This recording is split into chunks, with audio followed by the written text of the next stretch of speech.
boxing as an architect, and he never worked for any architect. But somehow he managed to put together a practice that now has made him world-renowned.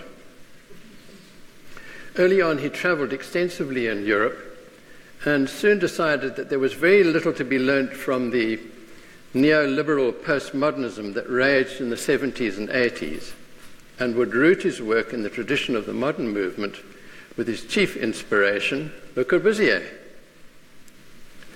From the beginning of his career, his work is a critique of the cosmetic populism of postmodernism. As in this development by a very well-known architect, Arata Isozaki, and he combined, this is the 1980s, in the left-hand picture, the paving patterns of Michelangelo's Campidoglio in Rome. You can't quite see it there, but in the background, just past the fountain, you might get a glimpse of it. With the informal Japanese garden, a motif from Agamemnon's tomb in Greece, and in the right photograph, an entrance detailed like a Mannerist Italian arch in rusticated stonework. And the rusticated stonework is also made of aluminium. So that's the kind of work that Ando was completely against. He was also against the straining for difference of many of his colleagues. Everybody trying to make their own mark on the world. And then the visual noise and intensity and ugliness of urban Japan. And here you get just some sense of the sheer banal ugliness of the huge cities in Japan. Tokyo is 36 million people and Osaka 18. And the visual and experiential cacophony here at a big scale and here at a small scale in an entertainment street and a rackety pachinko parlor, that's a gambling parlor that people spend a lot of time in. And that as a whole builds up into the vast urban endlessness of Tokyo. Sorry, I've got an animal flying around there. He aimed to make places in that of order and tranquility. And this small Oyamakaze museum is a fairly early work of his, and it's attached to a very un-Japanese villa, a Victorian villa, in the outskirts of Kyoto. And it shows several of his main strategies that he used to achieve this, to achieve this quality of tranquility. The building's very site-specific. It's so closely related to the villa and the slope of the land and its vegetation that it couldn't be anywhere else. And part of his respect for the site is to bury a good proportion of it underground and cover it with planting. So that's the first part of his strategy, architectural strategy. And he uses a very simple, bare architectural language, which you can get a touch of a feel of in here, primarily in off-shutter concrete, and usually you can see its shutter bolt holes are exposed, little dots, you can see them on there. Not quite on there. He uses that very consistently in a square column and beam system, which you can see in the left-hand, well, in fact, both photographs, with bare glass sheets between. This is combined with sheer concrete walls, in many circumstances supported on square columns, which are the same thickness as the wall. And we'll see some of that later. The third aspect is his palette of materials is very small. Apart from concrete and glass, he also employs timber in wall finishes, screens and floors, and he often includes stone, especially in retaining walls. So it's a very monochrome architecture, with patches sometimes of brilliant color. Oops. The spatial devices he uses are also limited and simple. pure geometric forms and spaces, and a number of motifs which he uses very consistently in different combinations. You can see two of them here.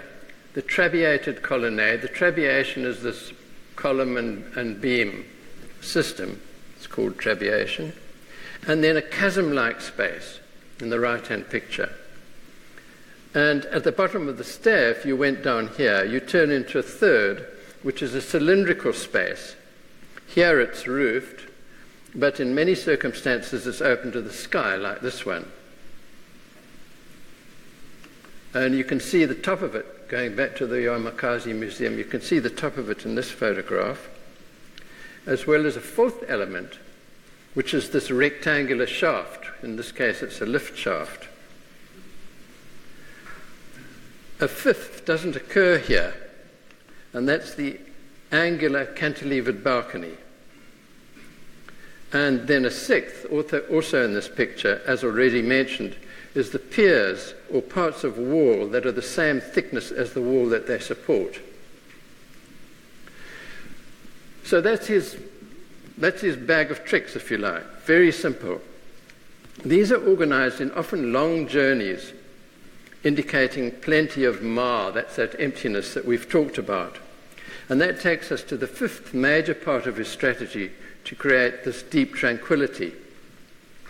He works with light as if it's a substance. This, by the way, is one of those little chapels that hotels have attached to them so people can have Christian white weddings. So he uses it as a substance light in shafts of brilliance, and also plenty of indirect light washing over pure surfaces and changing over the course of the day.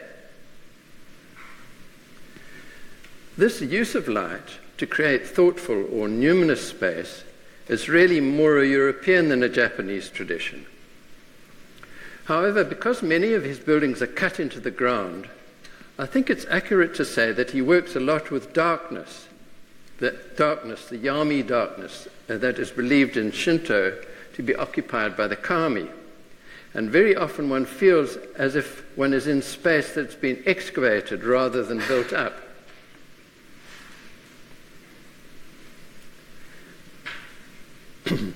Allied with light is perfect construction.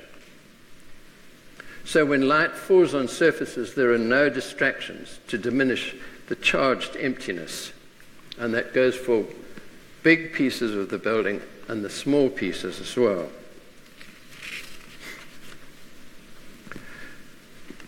Lastly, water. Many of his works include water in reflective pools, as in this one, in streams and cascades, thus adding reflections and soothing sounds to all the other ingredients of a place of peace.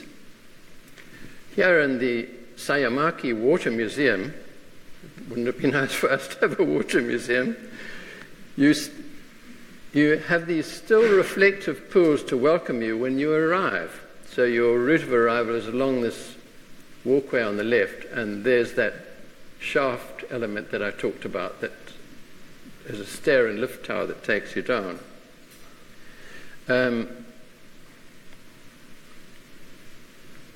These overflow the rims so that when you go down to the entrance, you have this kind of experience.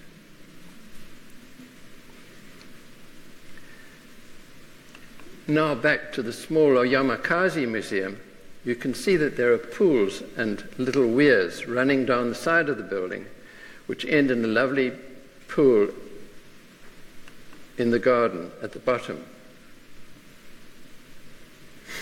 In the light of this, his broad intention to make quiet, meditative spaces, it's interesting that many of his compositions are dynamic and angular. And I think it's a measure of his skill that in making a succession of spaces with plenty of surprise and drama, he manages to create such tranquility. And we're going to take a stroll now through a couple of his buildings. Firstly, the water temple on an island near Osaka. And if you look at the plan, you begin between the existing temple and the cemetery that's at number 1 on the right-hand side. You walk up the hill, up that path to number 2, and there you can see there's a curvy path that goes off to the left, which you follow around to 3, where you go between 2 walls, and then you go from 3 around to 4, you go around the end of that wall, and along the inside of it to 5, and from 5 you go down in one of those chasm-like spaces to 6. So we're going to do that little walk now. Here's where you start off, where there's a small bodhisattva at the cemetery, and then the winding pathway through trees and hedges. And it skirts a gravel patch with a high concrete wall at the other edge. And there's that large opening in the wall to show the way. But there's no sense of destination. And when you arrive there, you come up against a curving wall and have to turn sharp right along it. So in the right-hand picture, now you're in this another sort of chasm-like space between 2 walls, very elemental, concrete walls and path, gravel, trees, sky. Very strong sense of Ma. The walls are silky smooth to the touch, and they open out.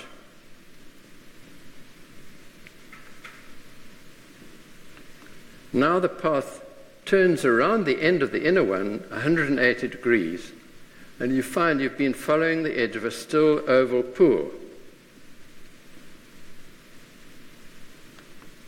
Now you go along the inside of that wall to a bridge. You cross it, and you plunge down, in a sense, into the pool, into another chasm-like space with another uncertain end.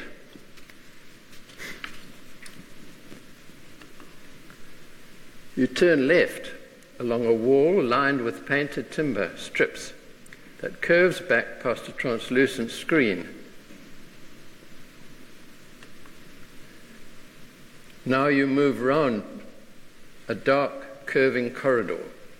Mysterious, soft timber floor, silky walls,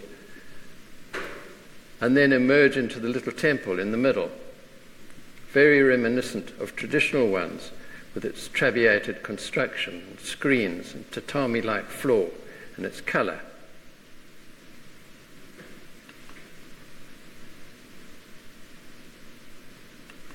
You go out the same way as you came in, past the reflective pool. I think you'll agree it's been an experience full of Ma, of emptiness, and of aku, multi-layeredness, of the experience of nature, growing things, earth, sky, water, light, darkness.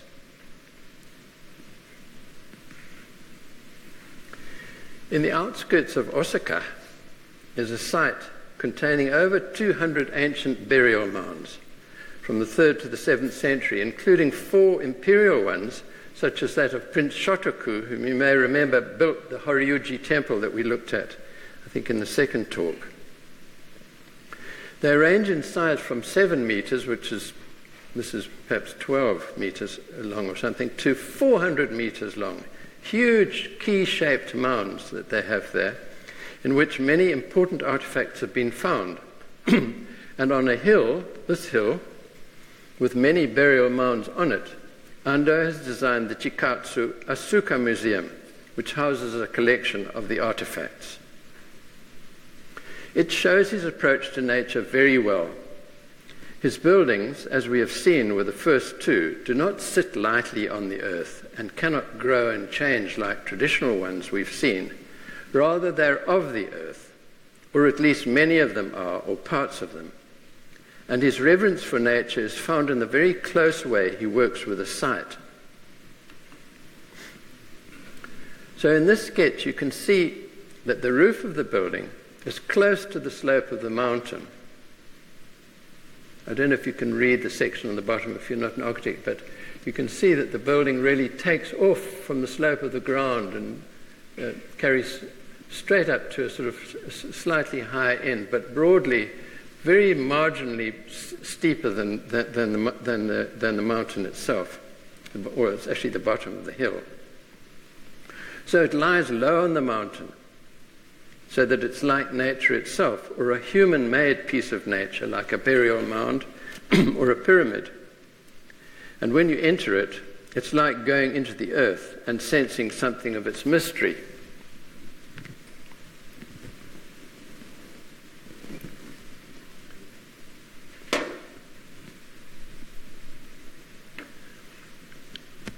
You can see in the sketch that there's also a big tower to mark something special inside. How do you approach it?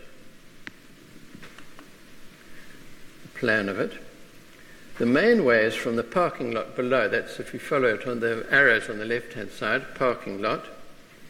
And you climb a stair onto the roof, and the roof is stepped so that it can be used as an amphitheater for concerts.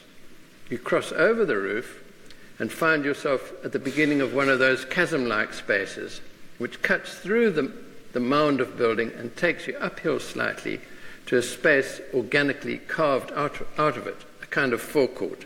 So here is that sequence. There's a curved wall leading up to the stepped mound with its prominent tower. And you take the staircase just at the back of the car,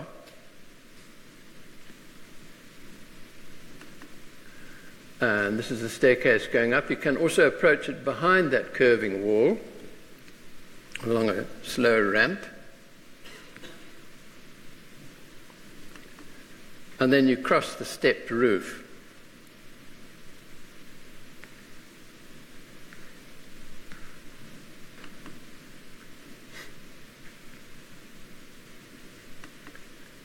There's the chasm-like space which you go up, and you arrive on the right-hand side into that forecourt space, which is like that. So you've come up from the left there. It's not a lightweight journey. It's no sociable amble. You're on your own and it's serious. You can also approach it through the forest from above, or across an angled bridge over a small river, and its bank is built up, suggesting the Earth's stratification. It's no coincidence that you cross a river which opens out below this into a pool. As at Ise, you're offered a moment of purification before entering a precious place. You enter here, a space with many spaces, here low and fairly dark, here with a ceiling tilted up at the slope of that roof that you've come over, and here with a shaft of light cutting through from above and going to a floor below. Now you're on a kind of balcony and have a view over the whole interior. It's somewhat dark and solemn place, tomb-like. You walk down a slow ramp with thick round columns on one side and exhibits on the other. It's a slow processional journey to the secret center, where there is the largest exhibit, which is a model of one of those huge tomb mounds. But we know by now that it's not really the center or an end. And above it, you look up into the tower, and what do you see? Emptiness. A view into the black, mysterious unknown.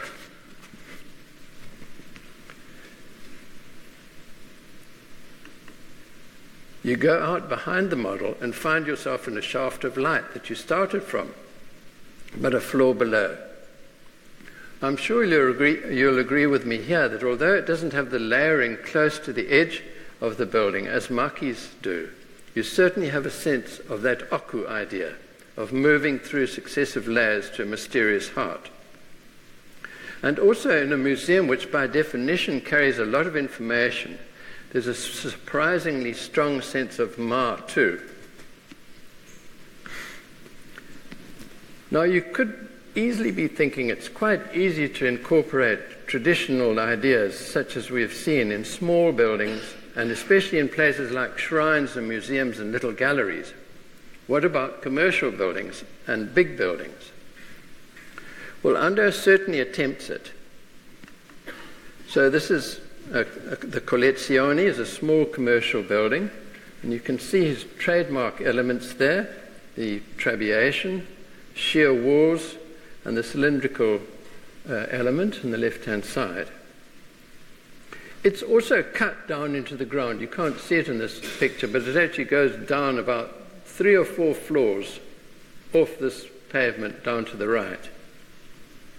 And that works because the site is steep and the building picks up the pedestrian movement from lower levels. The street edge has the same kind of hiddenness that we've been looking at for some time. And there are routes that you're invited to take which have no indication of their goal. And the interior of it, in fact, is rather like a 3-dimensional labyrinth. I'm not too sure how good that is, all this ma for business, but it certainly has a quiet emptiness about it. Not far away is a large shopping centre with offices above and houses at the back, the Omotesando Hills. It's very sensitive to the land and picks up the slope of the street, gently climbing upwards. And Ando uses this variation in height to create subtle shifts in the panelled facade, reminiscent of old timber architecture. He also takes up the same slope internally in a ramp that goes right down below the ground and connects with the underground rail system, and it goes up to the top level of the street and the housing at the back. It's interesting that the place has no big attraction like a Pick and Pay or Woolworths. It's a centre without a centre, and its modesty and tranquility and lack of advertisements must make it a pleasure to shop in. And you can see also that there are little quiet spaces on the right there for an individual to step aside. Finally, a big hotel and offices, much more difficult. And in my view, he goes a bit off track into a kind of a formalism. But it is interesting that this too has this belt of space around the outside with stairs and walkways. I can't think of any architect who shows many of these traces of Japanese culture with more subtlety and sensitivity than Yoshiro Taniguchi in the Museum of Horyuji Treasures in Tokyo. Oku. If you look at the plan of the museum, it's a clear demonstration of that onion skin-like wrapping of space around the inner one. You can see the big square inner space and the other spaces wrapped around it, particularly at the entrance level at the bottom and on the restaurant level on the left.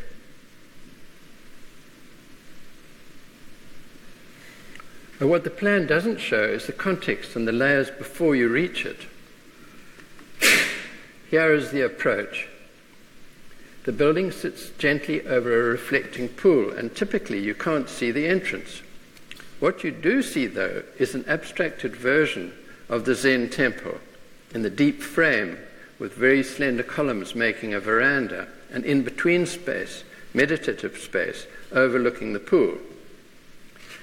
You see a very delicate screen, remindful of the thin slatted screens of traditional houses. It doesn't open like they do, but projects an impression of transience because there's something in its making that reflects in an interesting way if you look at towards the top of it, abstracting slightly to form something like a dancing musical score. Now we can see that our approach turns right along the pool and then left to the typically asymmetrical entrance. I think you'll agree the subtle layers and the economy of means and the perfection of making creates a still emptiness that charges everything with poetry. It captures the idea of miyabi, the sense of quietness and pleasure you experience in the delicacy of a spray of blossoms.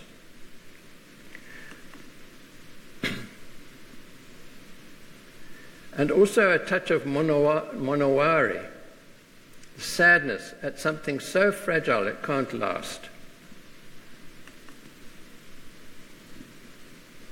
And the closer you come to it, the more you're aware of its absolute perfection of making.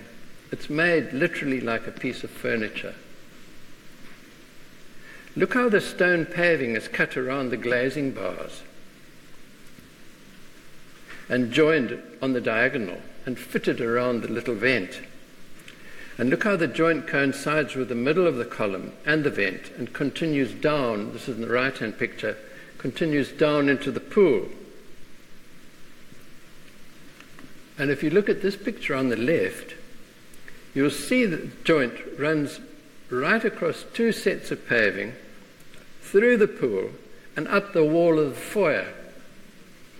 And on the right, where those lines hit the ceiling, they're coordinated with the roof structure and the bars in the roof light in a kind of 3-2 rhythm. So as you go through experiencing the oku, the ma, the miyabi, and mononoaware,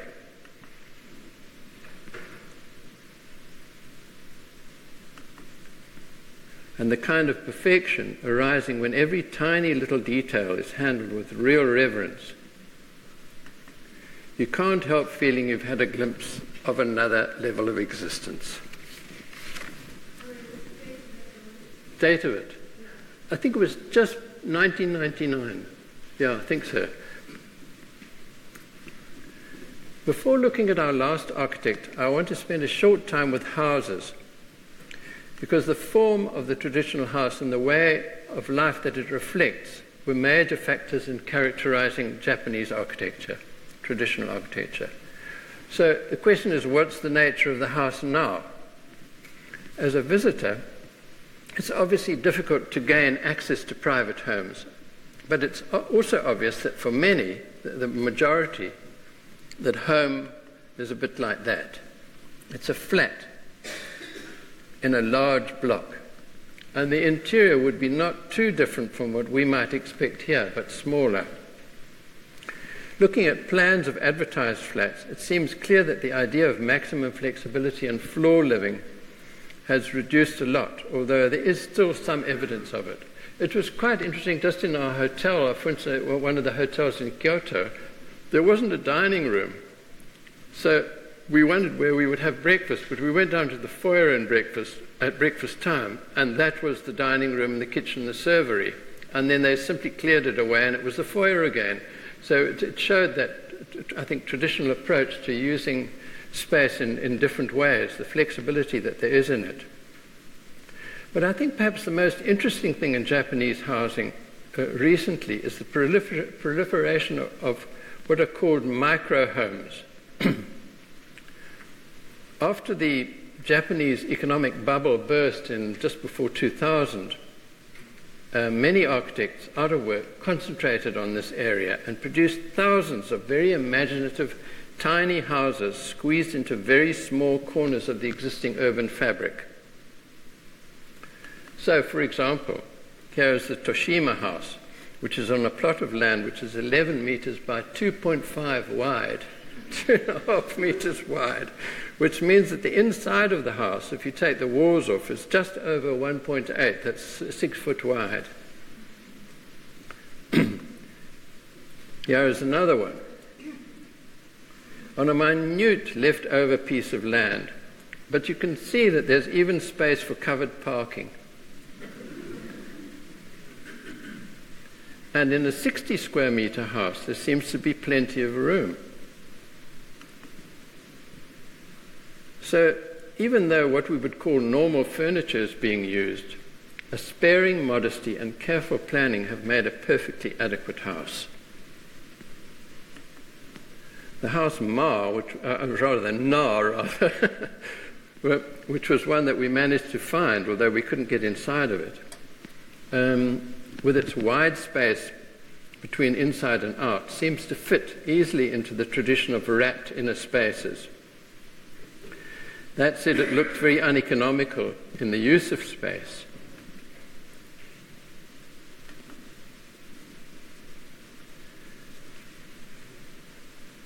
The interiors are minute. The whole building is, in a sense, furniture. And the cushions on the floor, which you can see next to the woman, this rather hazy photograph, are no doubt used in all kinds of positions, on the floor and also on the low platforms, some of which would be turned into beds at night. Slightly better pictures. It doesn't look very comfortable.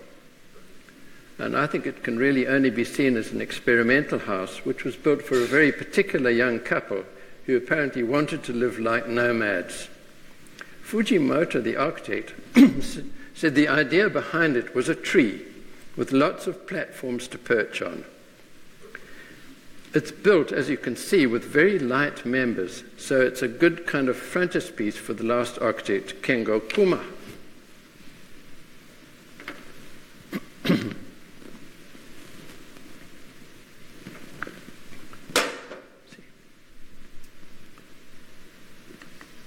Kuma, noting in Japan's ancient building traditions the extensive use of small timber elements used repetitively to create a whole number of patterns and textures, has developed a very interesting mode of practice using small components, mainly timber ones, over a wide range of building types. Many are very experimental, exploring effects not only of pattern, but also of light and space, and also structural possibilities. This is the Asuka Tourism Cultural Center, which I didn't get to see, but the colleagues on the last trip we were on took these photographs, which you can see is a very unusual building. Firstly, it manages to capture something of the roofiness of pagodas and castles, don't you think? And secondly, it's very fascinatingly made with small section timbers, dividing the windows and also providing some sun screening. And inside, its forms are giving you these sloping ceilings, making you feel as if you're sheltered by a roof, even though it's a multi-story building. The Nezu Museum. The diagram of this building, or the guiding idea, is very traditional. A roof building, and Kuma felt that a pitched roof harmonizes the ground and the architecture. So it's a roof building with a long enigmatic journey for an entrance, and it's set closely in relationship with the garden, so that building and garden are one. This is worked through using very light components and up-to-date engineering to make a place that's also very untraditional. You can see this at the point at which the building's entered. The roofs appear as thin cardboard-like planes, and below the top roof, vertical panels increase the feeling of lightness. And below the lower one too, the walls are made in glass or a vertically divided surface.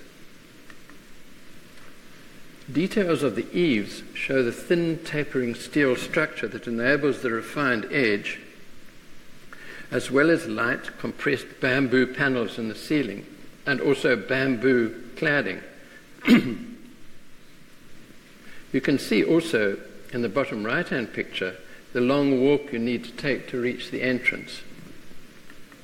Here it is from the other end. It's a beautiful counterposing of the delicate members in the building, bamboo members with the bamboo hedge, and also a kind of abstracted memory of wide eaves on verandas in traditional temples. On the garden side, there's a very modest statement of the traditional roofed form, set against the organic shapes of the garden in a way with which by now we're fairly familiar. From the garden, in the left-hand picture, the building seems to have the same delicacy as the plants. And on the right are glimpses of the restaurant, which is a pavilion in the garden. So again, it's not a building but a place made of the garden with other elements in it. And when you reach that, it's so light it's almost not there.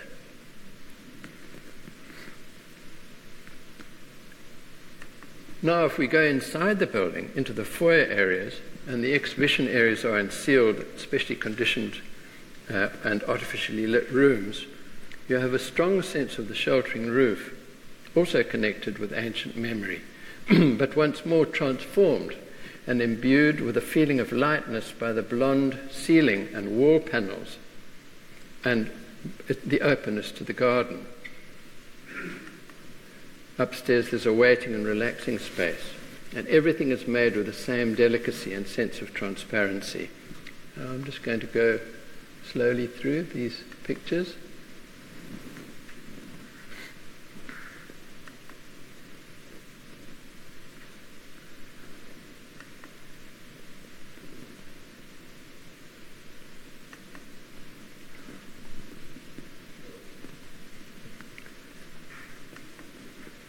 Right. The Sunny Hill shop for a kind of rather delicious pineapple cake shows Kuma at his most experimental. Part of the building is built in concrete, the lift and storage and kitchens, which you can see in the dark elements at the top of the plan, but the rest of it's built with a very light structure of small pieces of wood, all fit together, of the size that one carpenter can handle by himself, in a kind of diagonal interlocking grid. Yeah. As a model for other buildings in the street, I'm not sure where it takes us, but I'm sure you'll agree that it's a remarkable piece of human ingenuity. It's a sculpture, really, an installation of considerable delight and all kinds of effects you've never dreamt of experiencing. It's like going into the nest of a magical bird. Are they structural? Yes, they are. We didn't think they were, but they are. It actually holds it all up. Yeah, it's amazing. This is the room where you get your free cup of tea and piece of cake, so you buy a bag when you go out.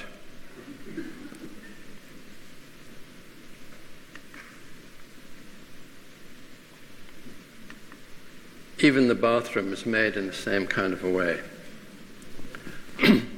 Right, I'm going to try and summarize now, very briefly. I think I've shown in the work of these few architects that there's plenty of evidence of the continuation of Japanese traditions, and it's quite difficult to imagine any of these buildings being built anywhere else. I hope you'll agree with me that it gives the work depth.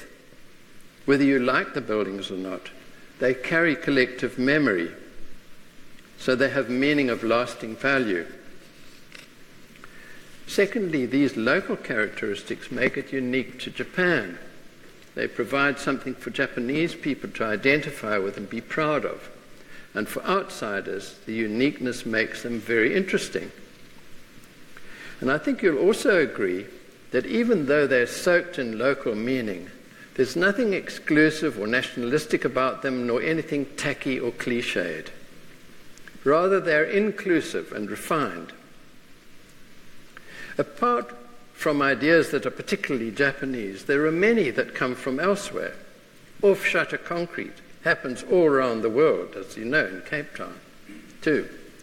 There are many projects that are buried in the landscape. Vertical screen windows have been used for decades. The use of reflected light to create an ambience of silence and tranquility is, as I've said, really more a European than a Japanese tradition. Ideas like these have been part of architecture's repertoire or language for a long time.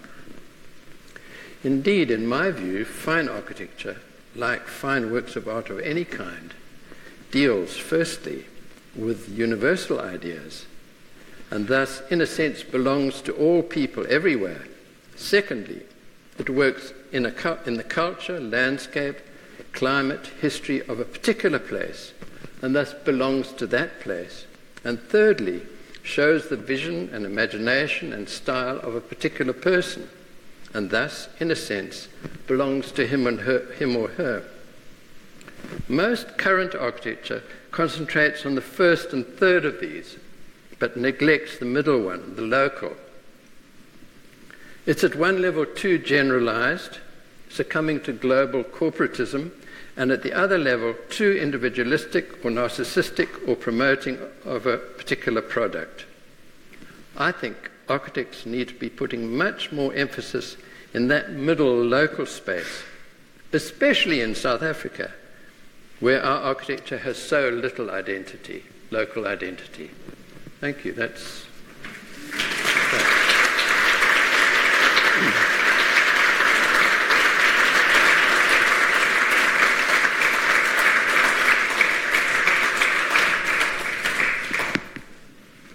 Thank you. Are there any questions or comments or... Yeah? There's a lot of buildings with beautiful, serene spaces. How do they stand up to crowds? To crowds? Chasms and queues of people going both ways. Do they... It increases the experience, I should think. I'm not sure. I haven't been there with a crowd, but I can imagine that if you had a lot of people going along those narrow spaces, it would, in a sense, make it even more telling than if you're on your own, or telling in a different way, don't you think? You'd feel, quite. You'd feel the space of it more closely, even if there were a lot of people there. But also Japanese crowds move so quietly that you wouldn't even notice them. Yeah. So, I think that is true.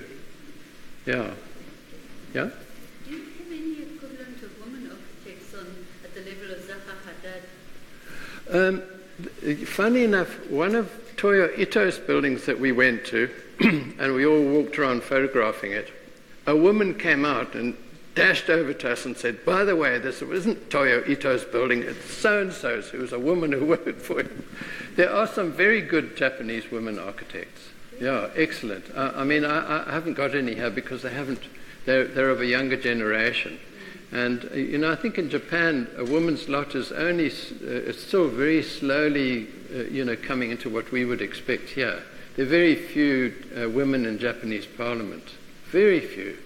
Far less, or nothing like we have. Yeah.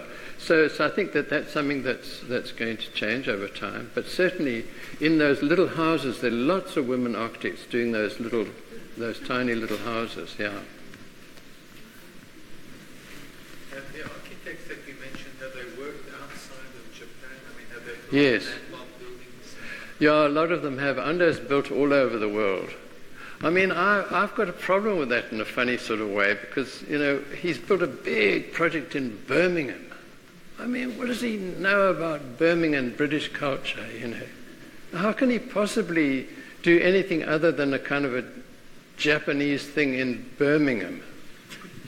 It seems, it's part of that sort of process of global thing that just makes a mush of everything,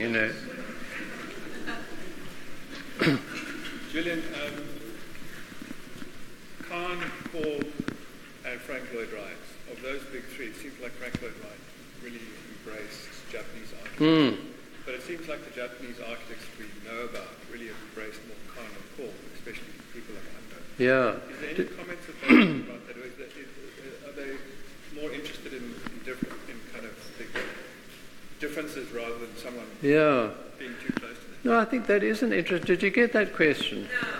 No. He was saying that, there were three great contemporary architects, Louis Kahn, Le Corbusier, and Frank Lloyd Wright. And the Japanese seemed to, although Frank Lloyd Wright went to Japan and built, a well-known building there, and was a great expert on all things Japanese, the Japanese don't seem to have followed his line. They've been much more influenced by, well, especially Le Corbusier. So I don't know why that's happened, but it simply has. I mean, I think Frank Lloyd Wright's architecture is a very much more complex. Even the Imperial Hotel that he did there, it had lots of Japanese qualities, but it was a very complex, in detail kind of a building. The relationship with craftsmen, also the relationship with the landscape, not wanting to build on top of the hill. Yeah. Into the landscape. Yeah, true. With roofs and structure, craft, and No, that's true. nature. And it just, can't Yeah. be something totally different. It will be something totally different. But No, I think it's an interesting idea. You should follow it up and research it. Why they went for these other ones. Yeah, I think it's got something to do with complexity of his work as against the sort of purity of the others, which seems to have been more attractive to that kind of Japanese idea of the world. Yeah, I mean, he was really the most influential architect world architect in Japan. And I mean, he is a completely brilliant architect. Le Corbusier. He made lots of errors urbanistically, but if you visit his buildings, which we in fact did last year, because it was quite interesting, when we arrived in Tokyo and we'd looked at all these Ando buildings and Maki and Tange and everybody, and then we went to that Museum of Modern Art and we went through it. It's an absolutely brilliant building. It works so well. All the South African architects with me said, why didn't we just come here and forget about all the others? So out of that, in fact, we went and looked at Le Corbusier last year. I went with a group there. And I mean, his best buildings are completely outstanding, spatially. And I think that's what the Japanese architects have picked up. They've picked up this wonderful manipulation of space and also movement through space. So, yeah, he's been a major factor. How did the concrete buildings stand up to earthquakes? I'm not very good technically on what they do, but by now they've worked all sorts of raft systems for buildings. So instead of making a whole lot of foundations under the walls, you make a kind of a raft so that when the world shakes, the whole thing moves a bit, and that. And cast the concrete on the rock.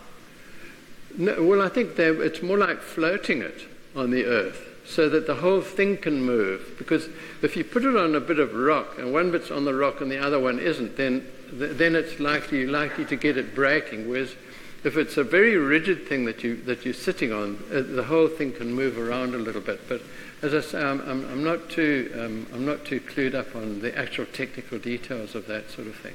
Yeah. There's a very good explanation of the Osaka airport, which is a very, very, very long building. Yes. That's true. I'd forgotten that. Yeah. Yeah. Yeah. Thank you for that. Because, well, that explains it. So the pieces can move, but it doesn't break. Yeah. Which is the main thing to avoid. Are there people requesting pure traditional Japanese architecture for the I'm not sure, actually. I'm sure there must be some. Like there's always some few people who would want to live very traditionally, and certainly true that in Osaka, in Kyoto, for instance, we saw a lot of people, particularly women of like my sort of generation, walking around doing their shopping, dressed in very traditional clothes. So maybe they live in very traditional homes. And, they sit on the floor and, they do all those things in a traditional way. There's certainly the foods, there's, the traditional foods keep going, don't they? So I suspect there probably is quite a lot of that. But it's, if you go to a place with 36 million people, you don't see too much of it, unless you know about it and you're taken there. The places that I do know about are these inns. They have inns that you can stay in, traditional inns, which are very expensive, But if you go there, they're built in a traditional way. The tatami mats, you all bath in a communal bath. All the men and the women bath in their communal baths in a traditional way, and you sleep on the floor with futons and so on. So those are still operated in very traditional ways. Yeah, and I'm sure if you really wanted to, you could find a sort of traditional route all around Japan. Yeah. Okay, last question. This particular building that you've got in the slides, there's timber exposed to the exterior to a lot of weather conditions, and even using it as the vanity tops. Yeah. It looks totally pristine. Yeah. What do you know? I've wondered about that. I mean, firstly, they've got very good timber, and they look after it. You know, they look after their buildings. So I think there's a lot of maintenance that would go on for those. But I've certainly wondered about, I mean, Kuma's buildings, which have got all these timber that are very exposed, because the old timber was all under these big roofs, whereas now you have these timbers that are very exposed, like that 7 or 8 story building with those timber fins. They must be subject to a lot of weathering. So, you know, these are quite new buildings. Yeah. It'll be interesting to see what they're like in 10 years' time. Sure.